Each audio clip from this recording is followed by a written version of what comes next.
Hello and welcome to Catholic Answers Live. I'm Cy Kellett, your host. Very happy to be back here, and thanks to everybody who covered for me while I was away in Wyoming. I'll talk about that in a little bit, about what a great time I had in Grable and Lovell, Wyoming.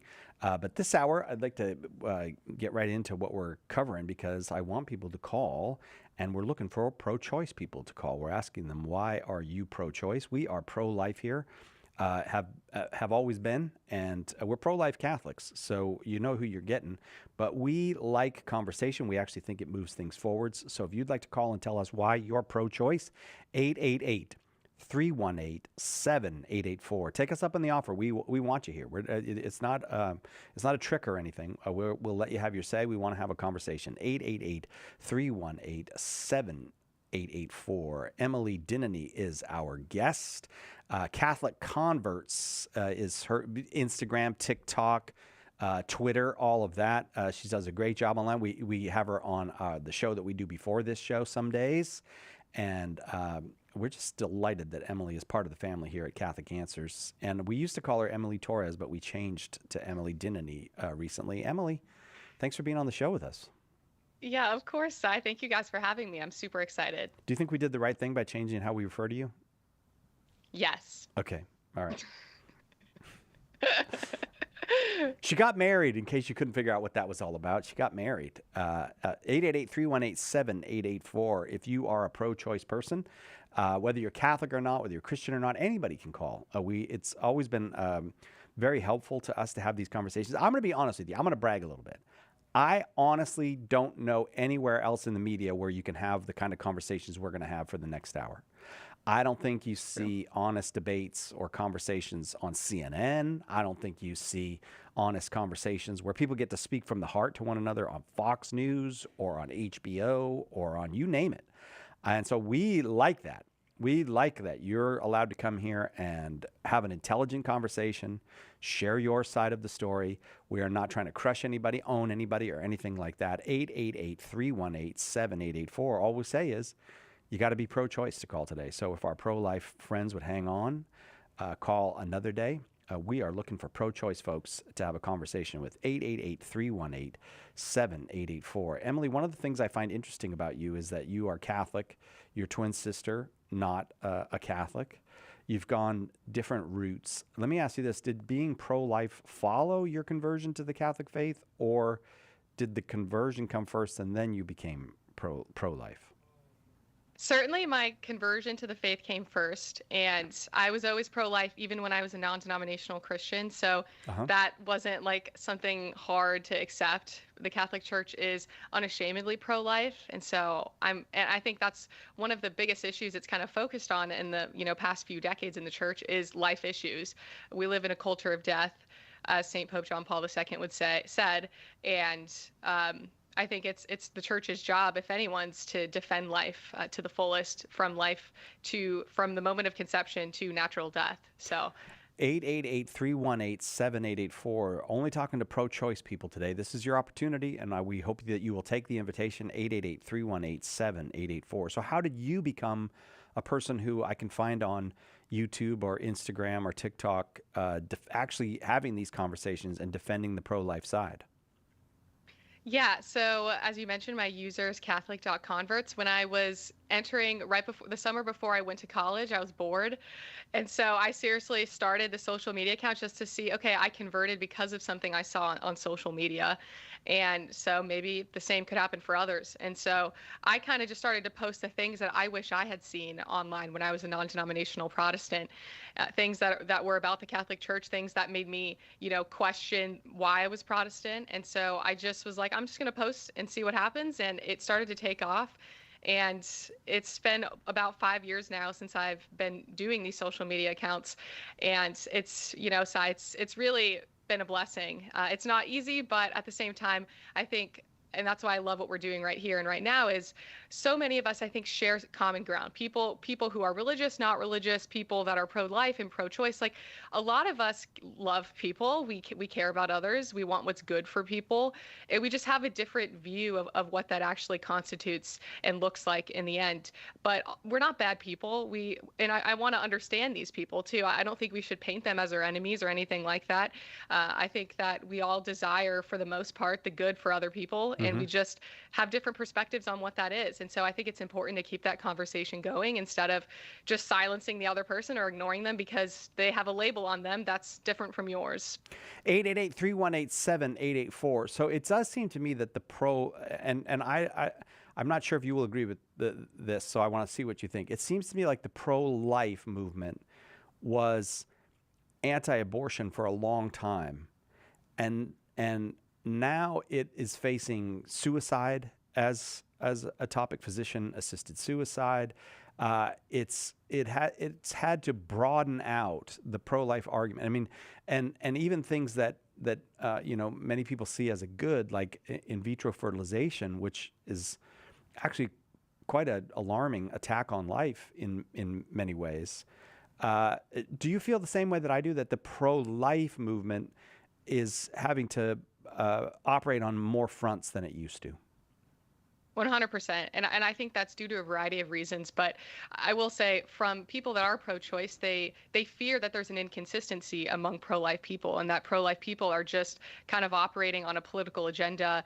And I mean, in most, I kind of, on the worst spectrum of it, it's a manipulation. It's a something to control other people, to control women and their bodies and their decisions. Right. And so they're afraid that that same standard of, caring for human life from the moment of conception is not going to be applicable once the baby is born. And so I think it's important to focus on abortion when we're talking about pro-life and pro-choice issues, but I also think that we need to have a consistent life ethic. And so from the moment of conception, whether the means in which a person is being conceived, they need to know love from the first moment of their existence. And so if you're using IVF to do that, the problem with that is it's coming from a place of demand. It's coming from a place of viewing children, unfortunately, as commodities that you can purchase, that you can even design. IVF designer babies are becoming more of a thing and a trend in society. And then you take that to end of life issues. We have euthanasia.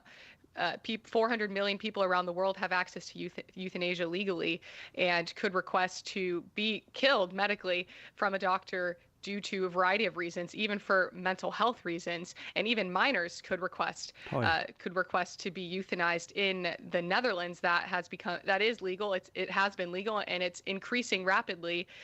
Over the past few years, there have been more cases with minors approaching these doctors and asking to be euthanized legally. Oh, so Lord. we are dealing with some serious issues, and it's really important that we're informed about these issues and that we're speaking out against them. That's the only way that change can happen.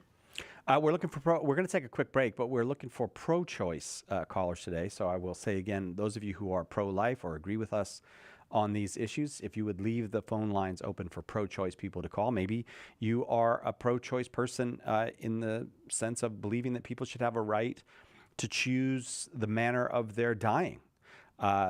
Many people might not say I'm pro-choice when it comes to abortion or something else, but they are in fact pro-choice at the end of life. If that's you, you're welcome to call here, 888-318-7884. I think there are other people who might say I'm pro-choice in the sense of I believe in individual autonomy.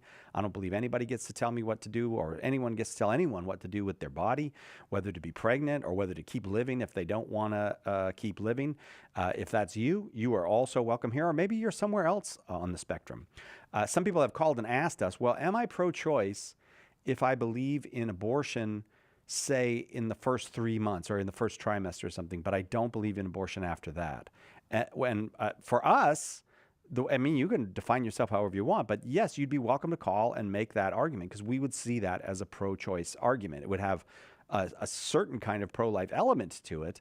But if you believe in the morning after pill or the other means of early abortion, and you want to tell us why, we would love to take your call. 888-318-7884. Catholic Answers Live. Do you have a question but prefer to ask it privately? Catholic Questions can help. Go to CatholicQuestions.com to ask your question online, email us, drop us a letter, or give us a call. Longtime Catholic Answers Live apologist and author Jim Blackburn or another Catholic Questions apologist will be happy to assist you. Catholic Questions proudly supports Catholic Answers Live, so visit us at CatholicQuestions.com today. That's CatholicQuestions.com. Underwriting for Catholic Answers Live is provided by Magnificat. Published monthly, Magnificat features texts of daily Mass, prayers, articles, meditations, art commentaries, and more, in step with the liturgical rhythm of the Church, on the web at magnificat.com. This is Father Dwight Longenecker. Why do you need to go to confession? Well, it's easy to receive forgiveness for the things we've done wrong, but more importantly than that, one of the beauties of confession is that when we go to confession, we take responsibility for ourselves. Our world is besieged by those who feel entitled and want to blame others and expect others to do everything for them. When we go to confession, by God's help, we're saying, it's my job, it's my responsibility, I'm going to get on and do what I can to change myself and change the world with God's help.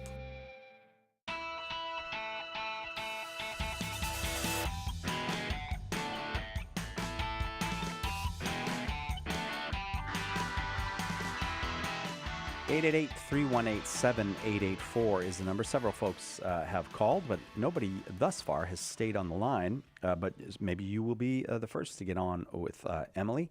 Emily Dinneny is our guest. Catholic Converts is where you can find her on Instagram, TikTok, YouTube or not? Yes. Yes, YouTube. What about, what's the other one? X. Yes or no? Sort of. Sort of. I am I don't on know there, what but that I don't means. like to be on there. Oh, really? Okay. Well, because it's a super negative place. Yes. Yeah, it's a Yep. place of negativity. Yeah. And you don't come from a place of negativity, Emily. I do, but I try to avoid other things I can control. So Yeah, fair enough.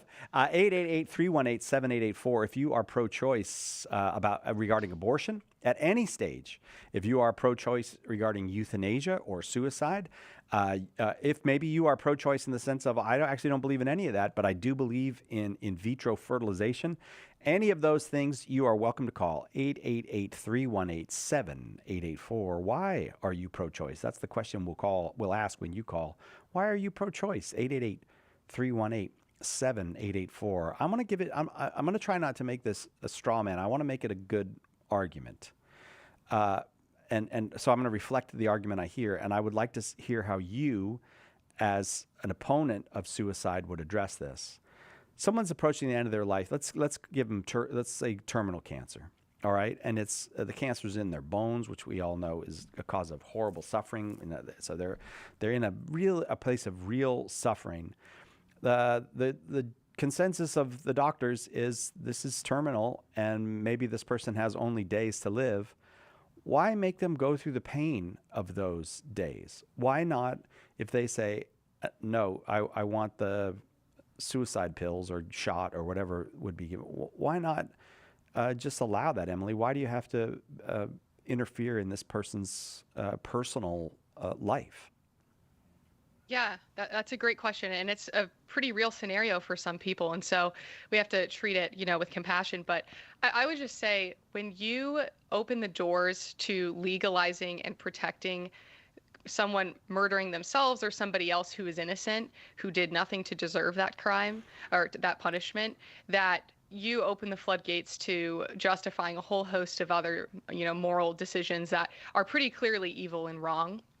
And so for the case of somebody that's in a great deal of suffering and pain, I think that our perspective as a society and our solution to that is not to just speed it up, is not to just give them the medication that's going to end it all for them, but to accompany them through their suffering.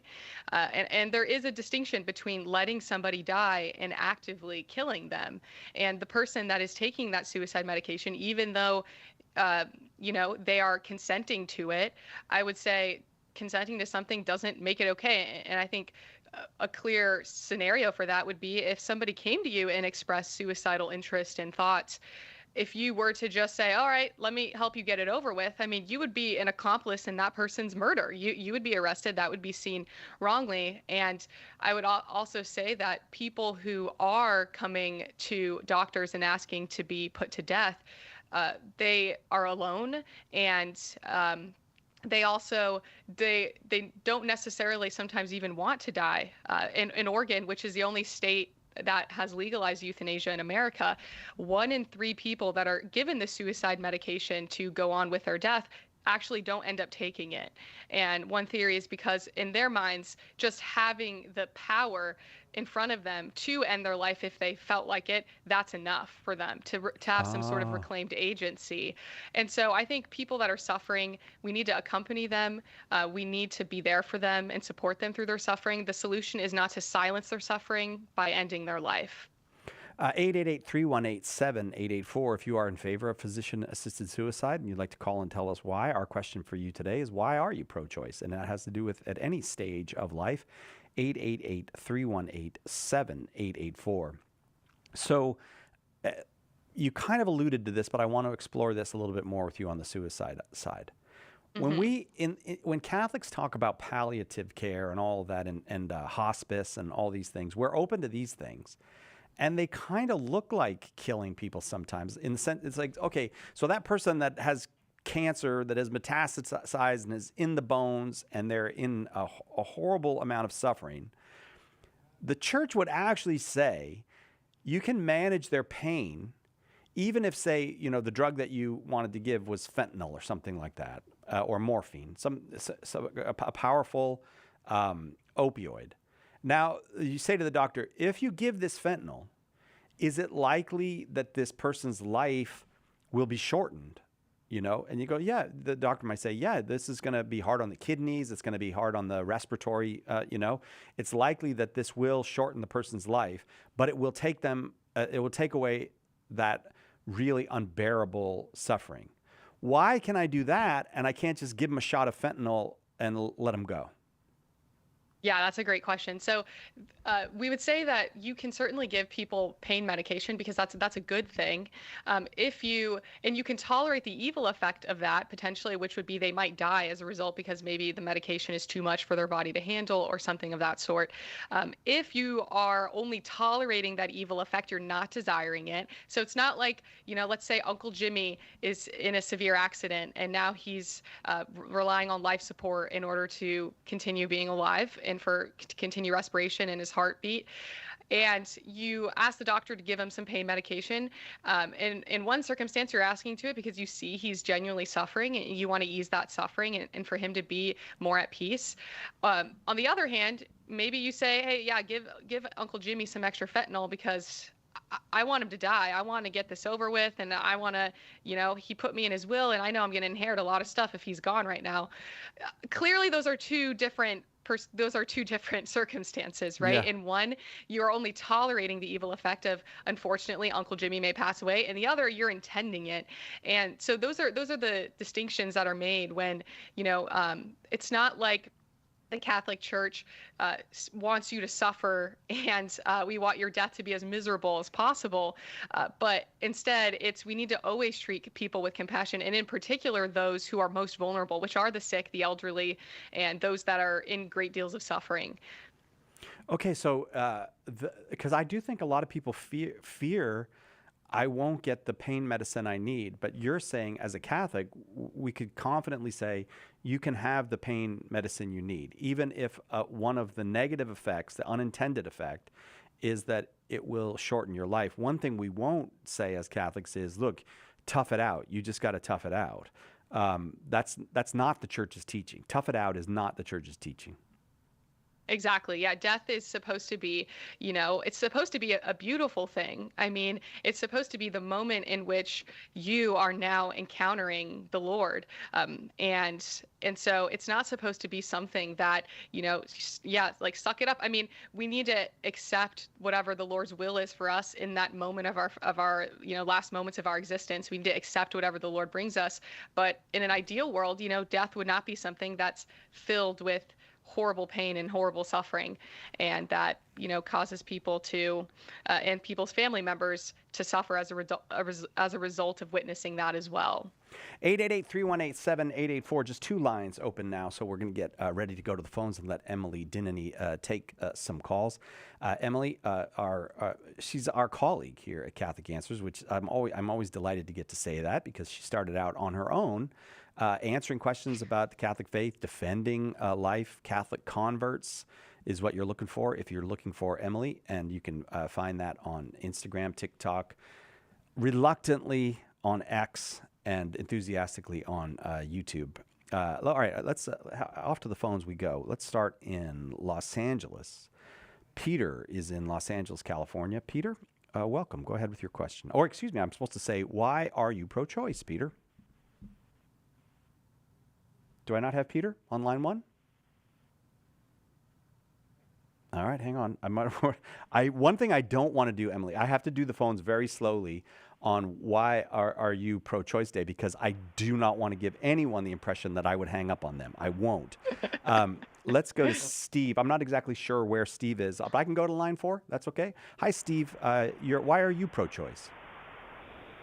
Well, I'm not so much pro-choice. I was going to throw out this perspective. Okay. I was greatly abused as a child. I mean, welts on the body stuff, Oh, I'm so sorry, Steve. Decades. I mean, I was basically complex PTSD or maybe borderline personality. Lived with that, looking for answers for many years. And, several years ago, I got to my end. And I actually considered, I had a thing of pills and, that I'd been saving for years. And I said, I just can't take this anymore. And then I actually was looking online for, okay, maybe I could go to Canada or something like that. Seriously thinking about it. Okay. Now, I'm taken from the angle of, I found more help uncovering the pain, the stuff that I had repressed, the anger, the depression, all of those types of things that needed to be addressed before I could get free.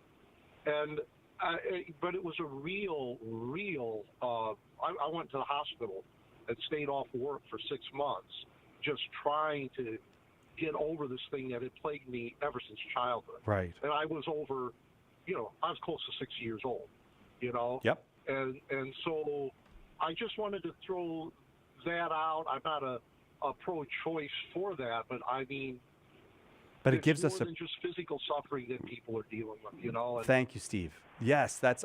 Let's get a response from Emily. If you hang on, we'll make it a conversation. If you go, we'll just accept what you gave us. But that's.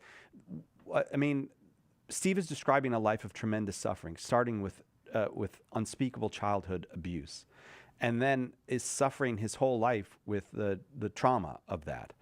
So, talk to me about suicide in that case. Yeah. Thank you, Steve, for calling and for sharing your heart with us and your story. And I'm so sorry for everything that you've endured and continue to endure as a result. I would say in the case of mental suffering, physical suffering, all of those things are horrible. And as a Christian, the question we're faced with is why would God allow that suffering to happen if he's so good? And I can't give you a particular reason why God would have allowed that to happen to you, or anyone that endures abuse like that. But I will say that your life is infinitely valuable, that it is meaningful. And regardless of, the way that people can treat us and the people that are supposed to love us the most can let us down, regardless of that, you still deserve to live. And that might not mean that you always want to live and wake up every day and feel like you want to live. But from what it sounds like you were able to get some sort of help, find some sort of freedom and work through those wounds and heal some of them and heal the anger that you're experiencing. And I would say that same hope can be offered to anybody that's dealing with the effects of trauma. And I think that as a society, our first impulse should be that we want to walk with those people and give them the help that they need instead of offering to assist them in ending their own life. And I also would say I don't think that also helps with the case of abusers. I would say that, somebody, let's talk about abortion, even somebody that is not equipped to be a parent, does not want to be a parent, and who is selfish, allowing them to just go and end the life of their child prematurely. That's not holding abusers accountable. That's not holding people accountable in general to grow up, to mature, to be a good person, and to be a good and decent human being. And so I would say I'm so sorry for what you've gone through, but your life is meaningful. I'm glad you're here. I'm glad that you didn't end it all, and you can still make a difference in the lives of those around you and in your family. And Steve, God bless you. I'm going to come back to you, Steve. Yeah. Go ahead, whatever you got. Oh, no, yeah, it's still hard. I mean, there's been definitely great progress. I've got rid of a lot of the negative, but trying to get to positives of life is very difficult. I find I just have a really dark, unexpected good attitude about life, and that's just very difficult for me. So there's some program that I go through. I don't know, I want to plug it or anything like that. I won't say the name of it, but it's designed for people that have been brought up in families it's a 12-step program designed for people that have been brought up in bad families. And that has been a big help to me. And I take the 12 steps and approach them through the gospel and through Praise baptism God, Steve. and things like that. And that's been a great, great help, at least. Steve, I'll tell you what. I'm going to don't hang up. Hang on. We're going to come right back on Catholic Answers Live.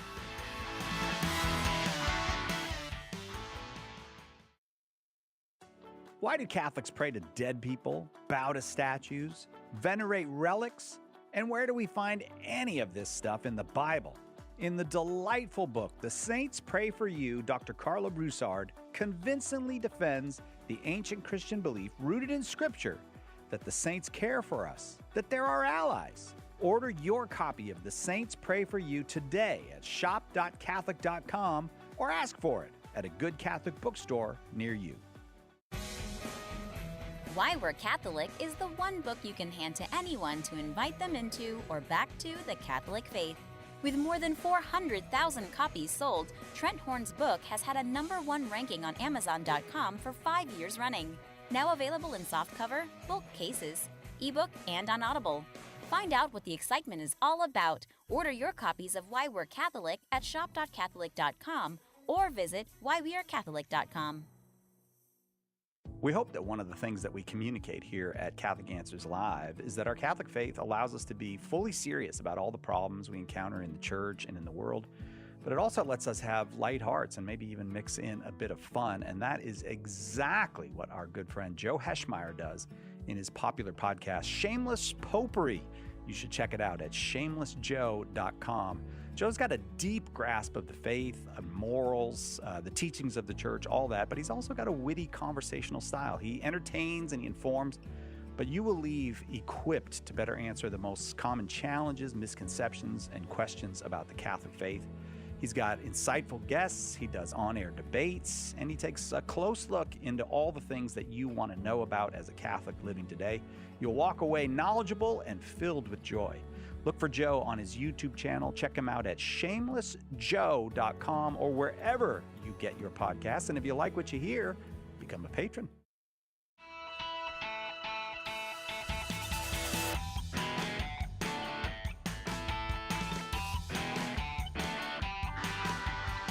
Welcome back to Catholic Answers Live. Our guest, Emily Dinneny, Catholic Converts. Catholic.converts is where you can find her on the various outlets. We asked a question, why are you pro-choice? And I would venture to say, Steve kind of, I wouldn't say surprised, but he went in a direction but maybe that was unexpected when we were talking about suicide. And a very helpful, his point was, look, not all suffering is physical suffering. People have been through terrible traumas. It seems to me, Steve, that you are at this point in your life, even though you continue to deal with this maybe negative or pained, traumatized way of facing life, that you're glad you're alive, that you are glad you didn't leave. Okay. Yeah. Is that right? Yeah, increasingly more. Praise God. you know, it's difficult. I mean, I don't feel very functional in a lot of ways. There's some ways I am better. I mean, it was hard for me to get out of bed for decades, and I just go to work was a very, very difficult thing. And now that has dissipated quite a bit over the last just several years. Yep. You know, turnarounds can happen, but they're not easy. And I'm not by any means there yet. I mean, I still have anger at times that I can't sometimes feel like I think straight. Yep. I don't have the emotional outbursts that I used to have. I feel like a little bit more peace inside. But, you know, and then the question of why did this happen, that still causes grief, you know. Steve, it's a great pleasure for us to, not pleasure, but great honor really for us to get to, that you would share this with us. This is, I didn't see this opportunity coming, so you've really graced this program today. I do have, I'm going to go on because I have several other people that would like to share their perspective on why they're pro-choice. Steve, if you'd like a book, I love to give this book out. It's called Secrets from Heaven. It's about the sayings and parables of Jesus. We'd be happy to send it to you. All you have to do is give us an address and we'll send it out. It's entirely up to you. You don't have to take it if you don't want. But it is a beautiful book on the things that Jesus said, on what Jesus had to say. It does, in listening to Steve, Emily, and I'm going to go on and let another caller on, but it does strike me that if we just said yes to suicide, we would, maybe these programs that have been helpful to Steve would go away. That's what my worry is, that, look, we'll stop thinking about how to treat people with medicines, about how to treat people with therapies. We'll stop worrying about all of that because we'll say, as long as you're not here, you won't be hurting anymore. We'll just send people off. Exactly. Yeah, exactly. You would be eliminating the person, not the problem. Yeah, right. But I do think one of the reasons that's really important to listen to people like Steve is so people don't get complacent and be like, oh yeah, there's the medical system will take care of it, no, we need to get better at the way that we. Yeah. This is something the Catholic Church teaches. We are not, the Catholic Church is not the church of the government should do nothing. No, that is not the teaching of the Catholic Church. The government has a role, and we should have more care for people like Steve, and not just the government. The church should do more everything. But this is something that we should have more attention to. And I'm glad that Steve called. Peter, I don't think I got through. Somehow, maybe I pushed the wrong button before, but I'm sorry that I did if that's the case. Peter is in Los Angeles watching on YouTube. Peter, why are you pro-choice? Hi, yes. While I am morally pro-life, I'd like to know if whether legislation is the most grace-filled way to protect the unborn. Yeah. And I can. Okay.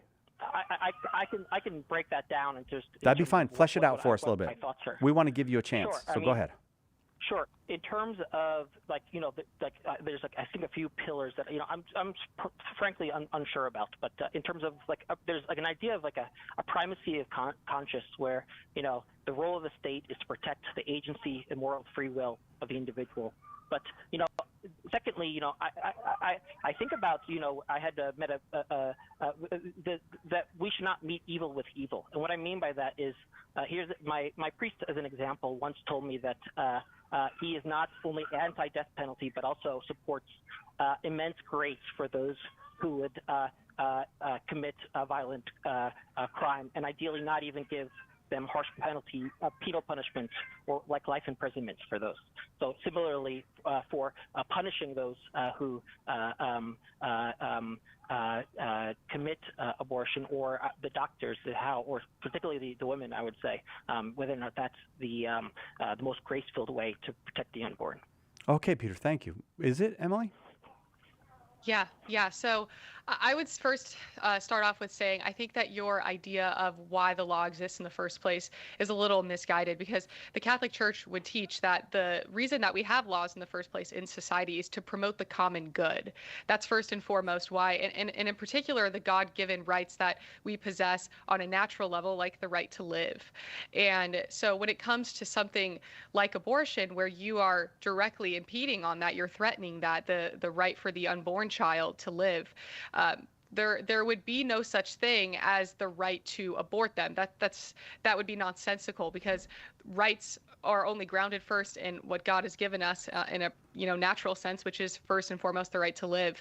And so not only would you be impeding on the rights of the unborn, but also you're not promoting the common good through that law that would make it okay for women to obtain abortions, because you're harming, of course, the fetus, but you would also be harming the mother who is now, incurring a grave sin on her soul, the sin of murder of her own child. So I would start off with that. Like, what are your thoughts on that understanding of why laws exist in the first place, and how do you kind of understand the legal protection of the unborn human beings in the womb? Well, I would say that I largely agree with you, but I'm not speaking out against I don't think that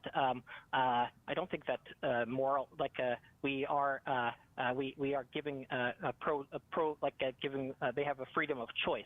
But I'm focusing here on the punitive action aspect of the law laws, and then the priest, for example, being against indefinite what is it called, life imprisonment, even life imprisonment for like even the harshest of criminals is an example of that.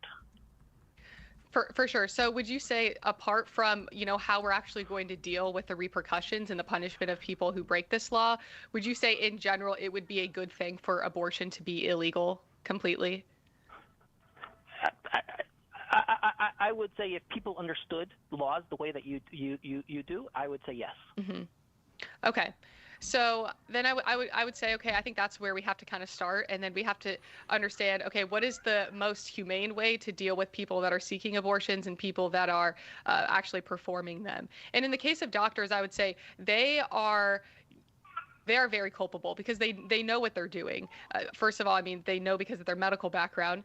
And secondly, because they're the ones actually performing it. They deal with the aftermath of the fetus. And so I would say that if we're going to blame somebody, we need to blame the doctors that, made this oath to protect human life and yet are going against that very oath by killing it.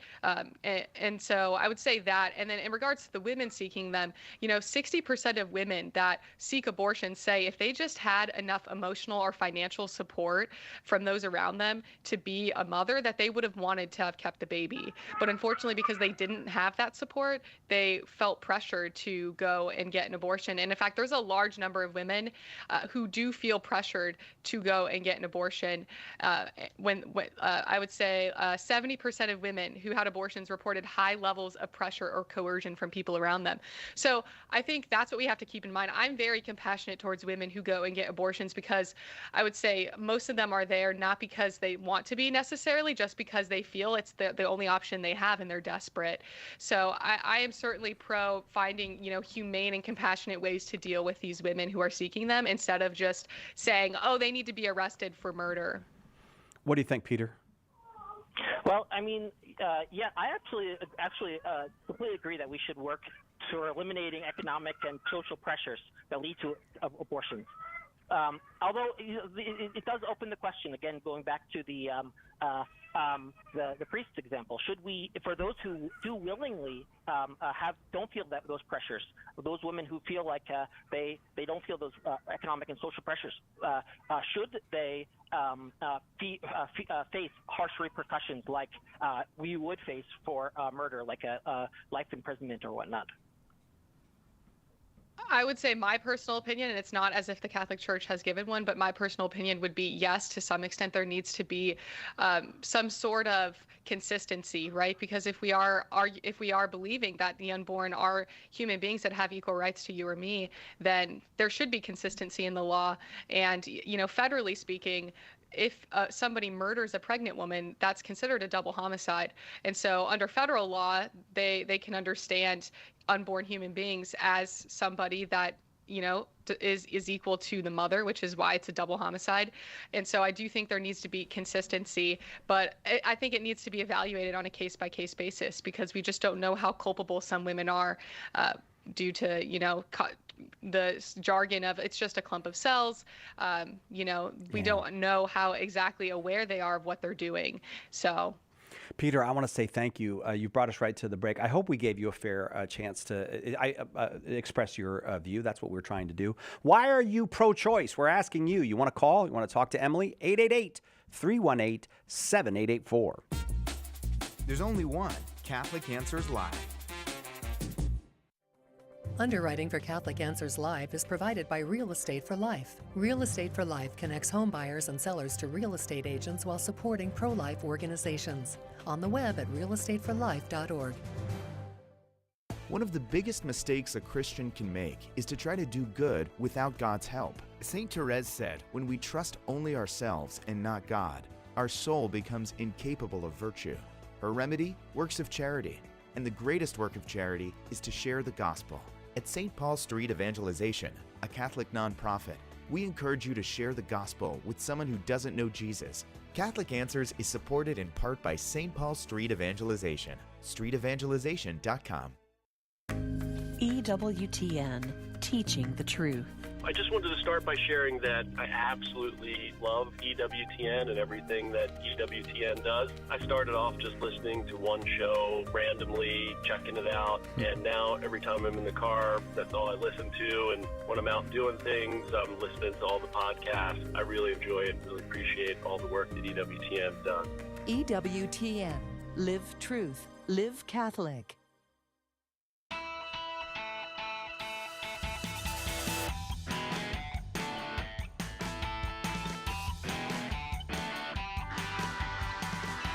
Welcome back, Catholic Answers Live. We are taking questions from pro-choicers. If you are pro-choice, give us a call, 888-318-7884. We're talking to Emily Dinneny on this topic. So let's jump back into the calls. We go to Quinn in Ames, Iowa, listening to us on or watching us on YouTube. Quinn, why are you pro-choice? Darren, can you hit the button? Hey, guys. Hey there, go ahead. To start, I'm huge fans of the channel. I am not pro-choice. I would consider myself more of an abolitionist. I believe abortion is murder. And one thing I've ran into recently is the problem with the pro-life movement, and they've been shutting down bills to completely abolish abortion, and that kind of scares me because I think as a Catholic we believe it's murder, and we're not kind of legislating it that way. Yeah, for sure. I would express similar concerns. I mean, I think that if we're going to talk about, the conservative party, the Republican Party that claims to embody these pro-life values, there's a lot of inconsistencies. I mean, just in their support of IVF and the death penalty, but then beyond that, there's in many states where they do ban abortion from conception until, from the moment of conception onward, they still sometimes will make exceptions for the case of rape, for example. And so I would say the law is very inconsistent, and that is discouraging. But I don't think it says anything against the pro-life movement as a whole. I would say it shows something against the conservative kind of movement in the country right now, which is not always consistent. Okay, so one question. So I would say that abortion should always be wrong, and we should say that it's illegal, and we should penalize both the person performing the abortion and the person receiving the abortion, whether that's a man, crushing out the pill and giving it to the woman, or the woman just taking the pill or going in to receive an abortion. I would say that no matter what, we should criminalize it. Is that where you guys stand as well? So I would say the church hasn't given an official position on this. And from my own kind of personal research and opinion, I would say that from the kind of numbers that I read, I don't know if you caught that, but 60% of women who are going into the abortion clinics, they would have chosen to carry their child full term if they felt they had enough emotional or financial support to get them through that. And 70% of women who had abortions reported high levels of pressure or coercion to abort from family members or friends. So I think it can, especially when you're online and you see these women who get abortions and are bragging about getting their abortions, it's very sickening and evil. And I will not diminish that at all because it's horrible.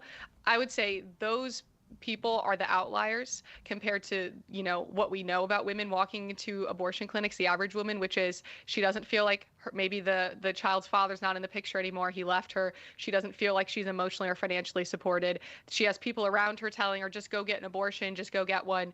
And so she does it kind of begrudgingly. That wouldn't be her first choice if it were free. And under Catholic moral teaching, if somebody is not doing something completely and totally free of their own volition, then it can't even be said to constitute a mortal sin. So I would say, as much as, yes, killing an unborn human being through abortion is murder, 100% it is. I don't know if the solution is to criminalize all women and all doctors who seek to obtain one and perform one. But we can disagree about that. You can be pro-life and you can disagree with people on that. And yeah, what do you think? I don't think that women are dumb. I don't think they are dumb enough to not realize they're murdering a child. I think if you set a law that said it's murder, women would realize that and treat it as murder, and they would not go kill their children.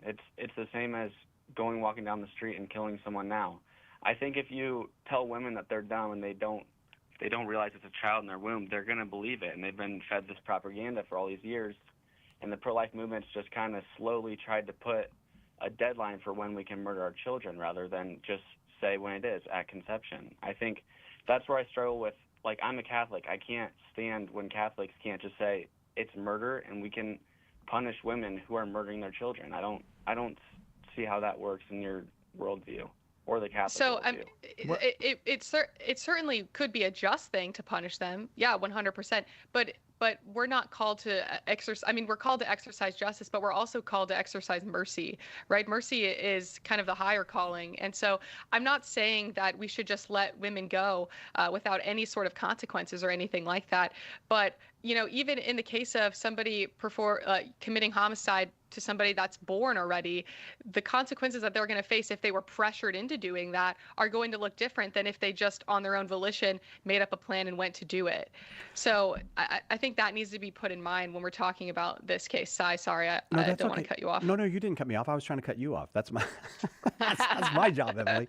I just wonder one thing that I'm thinking of as Quinn is speaking in such clear moral terms is that actually the life of the child is hidden inside the body of the woman. And this does make a tremendous difference. And we don't want to be in a position where a woman has to justify her miscarriage. Or while one might say, yes, it's murder to take the life of a child, you certainly wouldn't want a society where every miscarriage is an occasion for law enforcement to get involved, and if we deny the basic fact that the child is hidden, this is not morally you can say yes, it's the same thing, but in a practical sense, it's not the same thing as a born child who everybody can see is out in the world, and you can tell what has happened to that child. This is God shrouded the child in the mystery of the woman's body. God did that on purpose, and I don't think we should pretend like that doesn't matter. It does matter. It would be really shocking to live in a world where a woman had to justify her miscarriage. What do you think, Quinn? Sorry to interrupt. That is completely untrue. It would be the same as if a child died, unless there was a reason for it to be investigated. They would not investigate a miscarriage. If a woman came in and she had a miscarriage and they had reason to believe she was taking substances illegally, then they would do the same thing they would do now if they had the same belief. So I think that you're wrong about that, Quinn. I'm sorry, you're just simply wrong about that. It has happened in some jurisdictions that women have been investigated for miscarriages. And you can say they wouldn't do that. I don't know who those they are, because when you give government power, government abuses that power. That's just the facts, Quinn. I got to say thank you, though, for the call, because I got to get to James in Pensacola, Florida, who's listening on the Guadalupe Radio Network. James, welcome. Why are you pro-choice? I'm pro-choice because where there's life, there's hope. And I've lost both my parents recently, and over the last few years, I realized that they gave me something that I have to repay at some point to somebody, in my opinion. And that's life, and hopefully one day I'll be able to do that. My question was specifically as it relates to men who are overlooked in the decision-making process, and a woman has the abortion regardless of how the man feels about the abortion, and all they seek is either the financial counsel that the man can offer, or the or support for the decision to remain in confidence, so that they can have somebody they can go to for counsel, but never does the man get thought of as being a parent or being a father figure. Yeah, no, there is certainly a double standard happening, I think, among many pro-choice mindsets, which is the father doesn't get a say in this baby's life and whether they can live or not. But also, if you abandon this child and you don't support them and you're not involved in their life, then you're a deadbeat father, and screw you. So there certainly is a double standard, and I think one reason that I am not pro-choice is because I think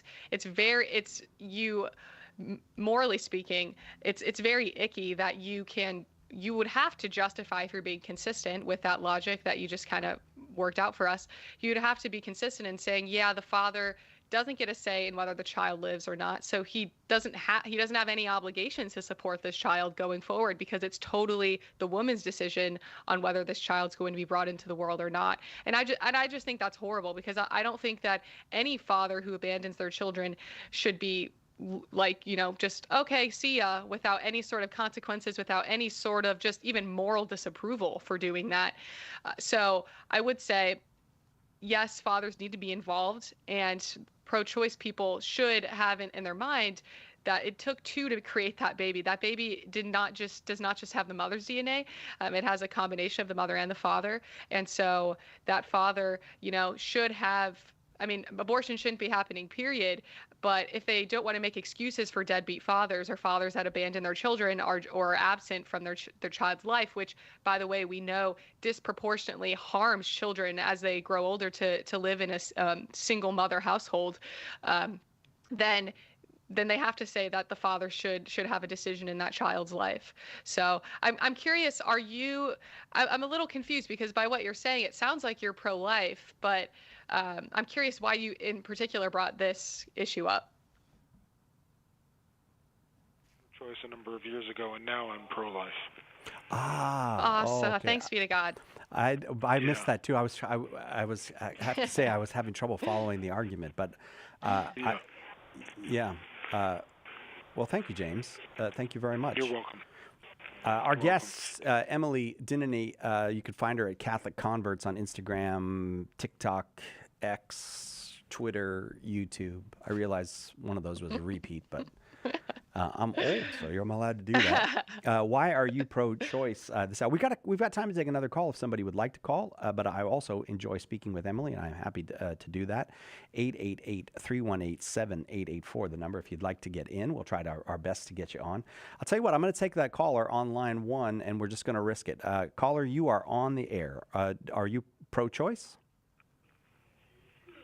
Hello? I'm pro-life. Oh, wait, did I go back to the caller? Still me. Yeah. Oh, I'll tell you what, it's nice to speak with you again. Now that I've spoken with you twice, I'm going to give you a book. If you want it, I'll send you a copy of Secret. You can't make somebody be on the show twice and not give them a book. All right, hang on. We'll send you a book if you'd like it. Just give us an address, and we'll send you Secrets from Heaven about the parables and sayings of Jesus. Emily, years ago. Why don't I give? Sorry. I was going to say, why don't I give the pro-life argument? So anyone listening could potentially disagree with it, call in and to see what they think is wrong with it. So this is a common misconception, but you don't need to be Catholic. You don't need to be religious to believe that abortion is wrong. It's not just something religious people hold to. Yeah, many pro-life people are religious, but you don't have to be religious to be pro-life. All you have to believe is that all human beings deserve equal rights. And from the moment of conception, from the moment of fertilization, when the sperm cell and the egg are united and form a zygote, that is a unique human organism that is created with separate DNA from their mother and from their father, that if left in their proper environment will continue to develop and grow and turn into a fully fledged looking human being like you and me. And so that the pro-life argument is, if that's when human life begins, if all of us were at one point a zygote, a tiny little embryo or fetus in our parents' wombs, then if we deserve protection now, we deserve protection then. All human beings deserve the right to live and deserve protection. And so, especially when they're innocent, which the unborn are, because they haven't done anything wrong. So if all human beings that are innocent deserve the right to live, well, then it just naturally follows that those in the womb who are human and are innocent also deserve the right to live, and they deserve to be protected. Did you just time that so that the music would start playing right when you completed the excellent pro-life argument that you just made? Emily Dinneny, it's always a pleasure when you're here with us. Thanks for coming in and doing this. Oh, of course. Thank you guys for having me. It was awesome. Would you be willing to do it more often? Because we used to do Why Are You Pro-Choice? And I'd like to get back in the habit of doing it. Not just do it once, but would you come get in the habit of doing it with us? I would love to. All right. Very good. Hey, Catherine Rose is coming up. She's got a beautiful book called Return to Beauty, Ancient Catholic Wisdom and Modern Fashion. Yes! We're going to do a fashion show. Well, a show on fashion right after this. Catholic Answers Live.